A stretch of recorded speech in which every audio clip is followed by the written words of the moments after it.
তো আমরা কিন্তু 5 নাম্বার পর্বের শেষের অংশে দেখেছিলাম মিস্টার চুইয়ের কাছে জং মিয়ঙ্গিলের ব্যাপারে সমস্ত তথ্য দিয়ে দিয়েছে, মানে মিয়ঙ্গিলের কোথায় কি আছে, কিভাবে কি করছে, সবকিছু একবারে টোটাল। এদিকে মিয়ঙ্গিলের কাছে আছে শুধু হুয়াং এর গাড়ির নাম্বারটা, মানে যে গাড়িতে করে জংকে কিডন্যাপ করা হয়েছে। আর এখানে মিয়ঙ্গিল যেটা করে, সে মিস্টার মিনকে এবার কাজে লাগায়, মানে মিনের খালাতো ভাই তো আবার ডিটেকটিভ অফিসার। তো মিয়ঙ্গিল এখানে যেটা করে, মিনের খালাতো ভাইকে বলে, শোন তোকে আমি একটা গাড়ির নাম্বার দিচ্ছি, তুই আমাকে 5 ঘন্টার মধ্যে বলবি এই গাড়িটা কোথায় গিয়েছে। আর যদি তুই এটা করতে ব্যর্থ হস তাহলে মনে রাখিস তোর ভাইয়ের ভিডিও আমি ভাইরাল করে দেব।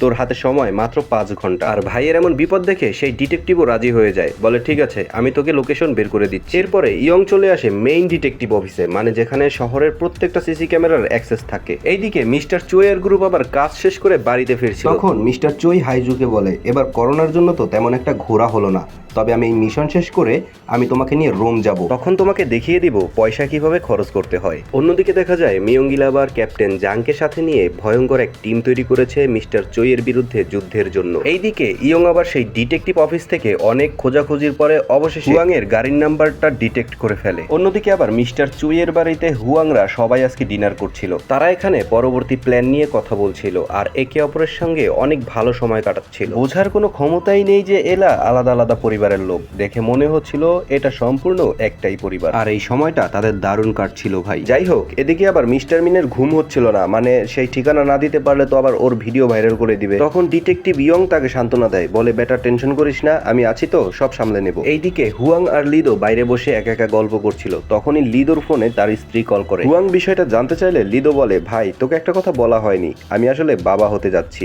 মানে লিদো যে বিয়ে করেছে এটাও হুয়াং জানতো না। এটা শুনে হুয়াং অনেক রেগে যায়, বলে তুই বিয়ে করেছিস সেটা আমাকে আগে বলিসনি কেন? তখন লিদো বলে, ভাই আমি যদি আগে বলতাম তাহলে তো তুই আমাকে আর এই মিশনে নিতি না, এ কারণেই তোকে বলিনি। যাই হোক, হুয়াং তখন লিদোকে কিছু টাকা দেয় আর বলে এটা দিয়ে যাওয়ার সময় কিছু খাবার কিনে নিয়ে যাবি, আর তাকে একটা ট্যাক্সিতে উঠিয়ে দেয় বাসায় যাওয়ার জন্য। এখানে লিদো তো কোনোভাবেই যেতে চাচ্ছিল না, কিন্তু হুয়াং তাকে বলে এই পাশে যাই হোক না কেন আমি সামলে নেব, কিন্তু তোর ওয়াইফের পাশে এই মুহূর্তে তোর থাকা জরুরি। এদিকে মিস্টার চই আবার ঘানুর সাথে একটা সত্য ঘটনা শেয়ার করছে। তো মিস্টার চই এখানে বলে যে আমি হাইজুর বাবাকে যে টাকাগুলো দিয়েছিলাম আমি বলেছিলাম এগুলো ফেরত লাগবে না, কিন্তু এর পরেও সে আত্মহত্যা করেছিল। আর এটা যখন আমরা ইনভেস্টিগেশন করলাম তখন জানতে পারলাম আমার এই দোসর মিয়ঙ্গিল আর তার লোকজন প্রায় হাইজুর বাবাকে গিয়ে মারধর করতো ওই টাকার জন্য। আর এই কষ্ট সহ্য করতে না পেরে একদিন হাইজুর বাবা নিজেই সুইসাইড করে বসে। এখন বুঝতে পেরেছো তো মিয়ঙ্গিল কত নির্দয়বান একটা মানুষ। সেই সাথে মিস্টার চই ঘানুকে আরো বলে, আগামীকালকে গিয়েই তোমার মাকে সেই এতিমখানায় রেখে আসবে যতদিন না পর্যন্ত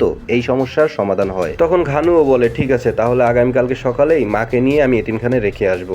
এইদিকে ইয়ং আবার অনেক কষ্টে হুয়াং এর গাড়ির লোকেশন ডিটেক্ট করে। সেই সাথে হুয়াং এর গাড়িটা লাস্ট লোকেশন যেই জায়গায় গিয়েছিল সেই জায়গার সিসিটিভি ফুটেজও সংগ্রহ করে নেয়। এর পরপরেই মিয়ঙ্গিলকে সেই খবরটা ইয়ং জানিয়ে দেয়। এই খবর শোনা মাত্রই মিয়ঙ্গিল তার দলবল নিয়ে চলে যায় সেই স্থানে, কিন্তু এখানে তারা এসে কাউকেই খুঁজে পায় না। তবে বাড়িটা যেহেতু লিদোর, দুর্ভাগ্যবশত এখানে তারা লিদোর ভোটার আইডি কার্ড পেয়ে যায়, সেই সাথে লিদোর বর্তমান বাসার ঠিকানাটাও পেয়ে যায়। এদিকে লিদো যখন রাতে ঘুমোচ্ছিল তখনই তার বাড়িতে সেই জাংয়ের লোকজন এসে দরজা নক করে আর বলে যে আমরা পানির পাইপলাইন ঠিক করতে এসেছি। আর লিদোর ওয়াইফ যখন দরজা খুলতেই যাবে ঠিক সেই মুহূর্তে এখানে লিদো চলে আসে। তখন লিদো তাদেরকে দেখেই বুঝতে পারে যে এগুলো সব মিয়ঙ্গিলের লোকজন। আর কোনো উপায় না পেয়ে লিদো তার ওয়াইফকে পাশের একটা রুমে রেখে বলে, পুলিশকে ফোন দিয়ে বলো বাড়িতে সন্ত্রাসী হামলা হয়েছে, তোমাকে যেন তারা উদ্ধার করে নিয়ে যায়। লিদো তখন তার ওয়াইফের কাছ থেকে শেষ বিদায় নিয়ে তাকে সেই রুমে লক করে আরেক রুমে চলে যায়। এইদিকে তার ওয়াইফও পুলিশকে ফোন দিয়ে বলে যে আমাদের বাসায় সন্ত্রাসী হামলা হয়েছে, আপনারা তাড়াতাড়ি করে চলে আসুন। এদিকে সন্ত্রাসীরাও বাড়ির মধ্যে ঢুকে পড়ে। তখন লিদো একাই তাদের সঙ্গে ফাইট করতে শুরু করে দেয়। লিদো এখানে তার শরীরের সমস্ত জোর দিয়ে চেষ্টা করে তাদেরকে আটকে রাখার,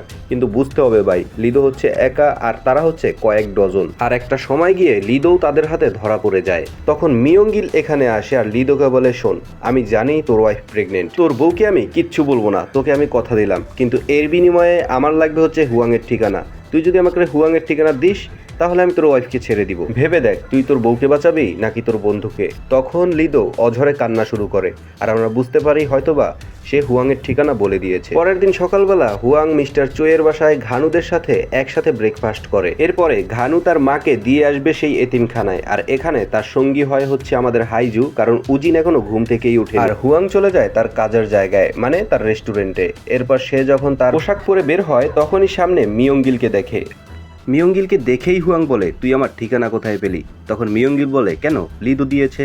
তখন হুয়াং বলে, ওর বউ তো প্রেগনেন্ট ছিল, তুই কি ওর বউকেও মেরে ফেলেছিস? উত্তরে তখন মিয়ঙ্গিল বলে, হ্যাঁ, আমি আবার কোনো কাজ অপূর্ণ রাখি না। তখন মিয়ঙ্গিলের সাথে হুয়াংয়ের শুরু হয়ে যায় 1 ভার্সেস 1 তলোয়ারবাজি। কিন্তু এখানে মিয়ঙ্গিল তো আগে থেকেই ভাই কাপুরুষের মতো তার হাতে পায়ে সব জায়গায় অস্ত্র সেট করে এসেছে, যার কারণে হুয়াংও অল্প অল্প করে দুর্বল হতে থাকে। তবে এরপরও সে হাল ছাড়ে না, সে কয়েকবার মিয়ঙ্গিলকে আক্রমণ করে। এই শালা চামচিকা ও নিজের জ্যাকেটের নিচেও বেস্ট পরে এসেছে, যার কারণে মিয়ঙ্গিল হুয়াংয়ের বড় বড় অ্যাটাক থেকে বেঁচে গেছে। কিন্তু এভাবে আর কতক্ষণ, কারণ হুয়াংয়ের শরীর থেকে প্রচুর পরিমাণে রক্ত ঝরছে আর সে আস্তে আস্তে দুর্বল হয়ে পড়ে। আর একটা সময় মিয়ঙ্গিলের হাতে হুয়াং এখানেই মারা যায়। অন্যদিকে জাং আবার তার টিম নিয়ে যায় হচ্ছে মিস্টার চুয়ের বাড়ি, আর তারা গিয়ে সেখানে পজিশন নিয়ে নেয়। উজিন তখন খাওয়া দাওয়া করছিল, কারণ উজিনের তো এমনিতেই ঘুম থেকে উঠতে লেট হয়ে গেছে। উজিন তখন বিষয়টা ফলো করে আর সে দ্রুত গিয়ে মিস্টার চুইকে এই খবরটা জানায়। কিন্তু ততক্ষণে অনেক দেরি হয়ে গেছে, কেননা মিয়ঙ্গিলের লোকজন পুরো বাড়ি ঘেরাও করে নিয়েছে। অবস্থা খারাপ দেখে তখন উজিন মিস্টার চুইকে বলে, আপনি বেসমেন্টের দিকে যান, আমি ওদেরকে দেখে নিচ্ছি। এরপরে উজিন তাদের সাথে ফাইটে জড়িয়ে যায়।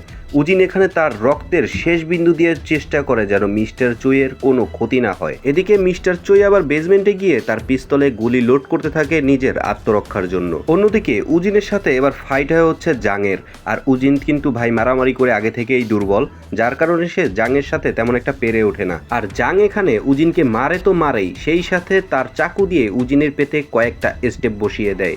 এর ফলে উজিন সেখানেই জ্ঞান হারিয়ে ফেলে। অন্যদিকে মিস্টার চুই বেসমেন্টে কয়েকজনকে মারতে সক্ষম হয়, কিন্তু ইনবম আবার গিয়ে তাকে ধরে ফেলে আর তার কোমরের হাড় ভেঙে দেয়। আর কিছুক্ষণের মধ্যেই সেখানে মিয়ঙ্গিল এসে মিস্টার চুইকে দুনিয়া থেকে চিরতরে সরিয়ে দেয়। এরপর সেখানে থাকা মিস্টার চুইয়ের যত স্বর্ণ আর টাকা ছিল সব মিয়ঙ্গিল নিয়ে নেয়, আর যাওয়ার আগে বাড়িটাতে আগুন লাগিয়ে দিয়ে যায় যাতে কোনো প্রমাণ না থাকে। যাই হোক, এরপর হাইজু আর ঘানু যখন ফিরে আসে, তারা এসে তো দেখে ভাই পুরো বাড়িতে আগুন লেগে গেছে। ঘানু এখানে দ্রুত উজিনকে বাইরে বের করে আনে আর তার নার্ভ চেক করতে থাকে। অন্যদিকে হাইজু মিস্টার চুইয়ের কাছে গিয়ে বাবা বাবা বলে কাঁদতে থাকে। তখন ঘানু এখানে এসে বুঝতে পারে মিস্টার চুই আর দুনিয়াতে নেই। তখন ঘানু না চাইতেও হাইজুকে নিয়ে এখান থেকে বেরিয়ে যায়। এর পরের সিনে দেখা যায় উজিনের অপারেশন চলছে, আর এখানে উজিনের ব্লিডিং কোনোভাবেই থামানো যাচ্ছিল না। তখন ডাক্তাররা এসে জানায় উজিনকে বাঁচাতে হলে আরো রক্তের প্রয়োজন। ঘানু রাজি হয়ে যায় রক্ত দিতে। সে গিয়ে 2 ব্যাগ রক্ত দিতে চায়, কিন্তু নার্স তার থেকে 2 ব্যাগ রক্ত নিতে চায় না। তখন ঘানু সেই নার্সের হাতে পায়ে পড়তে থাকে আর বলতে থাকে, প্রয়োজনে আমার শরীরের